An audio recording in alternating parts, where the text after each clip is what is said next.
In 2013, Queen Elizabeth II signed a royal pardon for a man who had been dead for almost 60 years. He was not a murderer being posthumously forgiven. He was one of the greatest minds of the 20th century, a man who helped win the Second World War and who laid the foundations of the computer you are almost certainly using to watch this right now. His crime, the thing his own country had convicted him of and punished him for, was loving another man. They broke him for it, and decades later, a queen had to sign a piece of paper admitting they were wrong. That man is number one on today's list. But here's what should stop you. He is not alone. The history of science and invention, the discoveries that built the modern world, is full of men who loved men and were then quietly written out of the story, or in some cases destroyed for it. Welcome to the Closet Chronicles, where we drag the story's history tried to bury back into the daylight. Today, 12 scientists, inventors, and great minds who loved men. And I have to be honest with you up front. This is a field where the evidence varies wildly. Some of these men are documented beyond any doubt. A few are genuine question marks, famous names where we simply do not know. I will tell you, every single time, which is which. We count up to the most famous of them all. Let us begin. Number 12. Sir Isaac Newton. I am opening with one of the biggest names in the history of science, and also one of the most uncertain, precisely because honesty is the whole point of this channel. Isaac Newton, the man who gave us gravity and the laws of motion, never married. As far as we know, he never had a documented romantic relationship with a woman in his entire long life. What we do have is an intense emotional friendship in his middle years with a young Swiss mathematician named Nicolas Feydeau de Duillier, a relationship so close that when it fell apart, Newton appears to have suffered some kind of breakdown. Some historians look at all of this, the lifelong bachelorhood, the passionate male friendship, and suspect Newton may have been attracted to men. Others think he was simply asexual, married only to his work. And here is the honest truth. We do not know, and we probably never will. I'm not going to tell you Newton was gay, because I cannot. I'm telling you it is an open question that serious people have genuinely asked. Number 11. Sir Francis Bacon. Another towering figure in another honest question mark. Francis Bacon, not the painter from an earlier episode, but the 16th and 17th century philosopher, was one of the founding architects of the scientific method itself, the very idea that we should test our beliefs against evidence. The main source for his private life is a gossipy 17th century writer named John Aubrey, who flatly claimed that Bacon was, in the language of the time, a lover of men, and kept attractive young male servants. Now, Aubrey collected rumors as much as facts, so this is not proof, but it is an old and specific claim made not long after Bacon's death. So, I will do what I keep promising to do, not overclaim. Francis Bacon may well have loved men. Our evidence is one contemporary's word, and that is worth something, but it is not certainty. Number 10. Leonardo da Vinci. Leonardo appears on this list not as a painter, but as one of the most astonishing inventors and scientists who ever lived. A man who designed flying machines and studied anatomy centuries ahead of his time. And his personal life points fairly strongly toward men. As a young man in Florence, Leonardo was anonymously accused of sodomy with another man. The charges were dropped. He never married, left no trace of a relationship with a woman, and surrounded himself with beautiful young male pupils, including one he kept close for decades. Most historians today consider it very likely that Leonardo was attracted to men, while carefully noting that we cannot be completely certain. So, that is exactly how I will leave it. Probably, not provably, the most curious mind in human history very likely loved other men. Number 9. Ludwig Wittgenstein. Ludwig Wittgenstein is considered one of the most important philosophers and logicians of the 20th century, a man who reshaped how we think about language, mathematics, and the limits of what can be said. He was also, by the account of his major biographers, a gay man, though a deeply private and tormented one. Wittgenstein formed intense romantic attachments to several men across his life, including a companion named Francis Skinner and an earlier love, David Pinsent, to whom he dedicated his first great work. He agonized over his desires, wrapped in guilt in a way that reflected the brutal age he lived in. This one is better supported than Newton or Bacon, drawn from his own letters and diaries as read by careful biographers. The man who taught the world about the limits of language spent his life unable to say the simplest truth about himself out loud. Number 8. Tim Cook. Now, to the present day, and I want to be precise about why he is here, Tim Cook is not an inventor or a scientist in the classic sense. He is the chief executive of Apple, arguably the most powerful company in the history of technology. But he earns his place on this list for a single, genuinely historic reason. In 2014, Tim Cook publicly came out as gay, becoming the first openly gay chief executive of a major global corporation. He wrote that being gay was, in his words, one of the greatest gifts God had given him. Think about the distance traveled here. We began this list with a man chemically castrated by his government for loving another man. And here, in living memory, is an openly gay man running the company that makes the device in your pocket, and saying so with pride, on the record, to the entire world. That is not a footnote. That is the arc of this entire channel in one lifetime. Number 7. Alexander von Humboldt.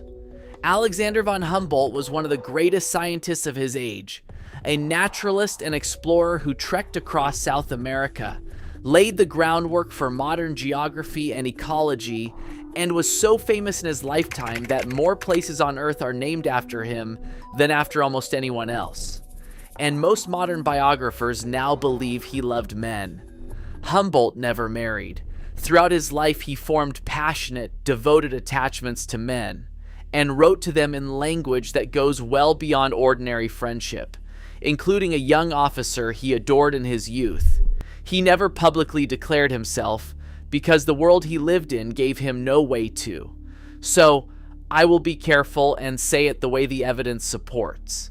Most historians who study his life now believe Humboldt was, in modern terms, a gay man, reading the longing plainly in his own letters. The man who mapped the natural world left the map of his own heart in those letters for us to read. Number 6. Christopher Strachey. You have probably never heard this name, and that is exactly the erasure this channel exists to fix, because Christopher Strachey was a genuine pioneer of computer science, one of the founders of how programming languages actually work. And he gave us one of the most quietly beautiful stories in the history of technology. In 1952, Strachey, who was gay, wrote a program for one of the world's first real computers in Manchester. Its purpose? To generate love letters. The machine printed out longing, tender, slightly absurd notes of adoration, signed only with the initials of the computer itself. And here's the part that lands like a punch. Strachey was a close friend of the man at number 1 on this list, and both of them were gay men living under a law that made their love a crime. So, two brilliant, closeted gay men, forbidden from openly expressing love, taught a machine to write love letters instead. The first computer-generated writing in history was a coded act of longing by men who were not allowed to long out loud. Number 5. John Maynard Keynes. John Maynard Keynes was the most influential economist of the 20th century, the man whose ideas governments still reach for whenever the global economy threatens to collapse. And for the first part of his life, his romantic world was entirely one of men. Keynes was a central member of the Bloomsbury Group, that famous circle of British writers and artists who tried to live by their own rules, and within it he had a series of relationships with men, including the painter Duncan Grant, who appeared on this channel in an earlier episode. Keynes kept private records that documented his life among men in remarkable, unflinching detail. He later married a woman, and by all accounts loved her, But the evidence of the earlier decades is beyond dispute. The man who rewrote the rules of the modern economy spent his young life loving other men and quietly kept the receipts. Number 4. Frank Kameny. In 1957, a brilliant young Harvard-trained astronomer named Frank Kameny was working for the United States Army, helping the country map the stars in the age of the space race. And then the government found out he was gay and fired him. Just like that, his scientific career was over, but they picked the wrong man. Kameny refused to go quietly. He filed the first ever civil rights claim based on sexual orientation to reach the United States Supreme Court. He lost that case, but he did not stop. He spent the rest of his life as one of the founding figures of the American gay rights movement, coining the defiant slogan, "Gay is good," and fighting, successfully, to overturn the very policies that had destroyed his career. They took his telescope away, so he turned himself into a force that helped change a nation. An asteroid now orbits the sun bearing his name. Number 3. Oliver Sacks. Oliver Sacks was one of the most beloved science writers who ever lived. The neurologist whose humane, astonishing case studies of the human brain reached millions of readers and inspired films. What most of those readers never knew for almost his entire life was that he was a gay man. Sacks kept that truth almost entirely private for decades and endured long, lonely years of celibacy. It was only near the very end of his life, in his own memoir published in 2015, that he finally wrote about it openly, describing his life as a gay man and the late, tender love he found in his final years with the writer Bill Hayes. He had spent a lifetime helping the world understand the hidden inner lives of others, and only at the end did he let the world see his own. He died a few months after that book came out, finally, fully himself on the page. Number 2. Magnus Hirschfeld.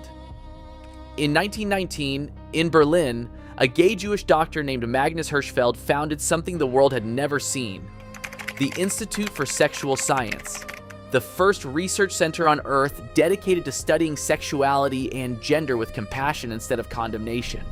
People came from all over the world.